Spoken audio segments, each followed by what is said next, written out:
Let's go to happier thoughts down the Ohio River and within the AFC North, and let's wish Giovanni Bernard a happy retirement. A longtime Bengals running back. I believe he was with the Buccaneers last year.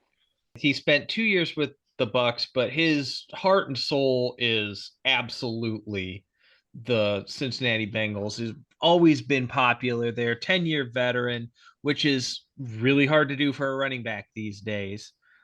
He was a second round pick in 2013 by the Bengals. Played 8 years in Cincinnati, mostly tandem his first couple seasons with guys like Ben Jarvis, Green-Ellis, and Jeremy Hill.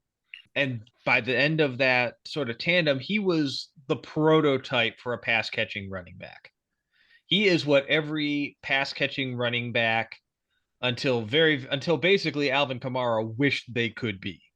I have a lot of fond memories of early full point PPR leagues, just grabbing him late and plugging him in as a slot guy when I was desperate, and just getting a bunch of catches out of him and productive. And sometimes he did more. He was a solid player. He's good all around, just third down back that was reliable. And when he needed to, he could be a two down back, but he was never really relied on that because he was a little undersized, I believe. But he had long longevity, 10 years, 8 years in Cincinnati. That's a pretty solid career, especially for NFL, where the NFL life for a running back is 3 years. And most of these guys, like they're cutting Dalvin Cook and stuff like that. And Gio lasted 8 years in Cincinnati and two more with the Bucks. Too bad he came in 1 year too late to get that ring with Tom Brady.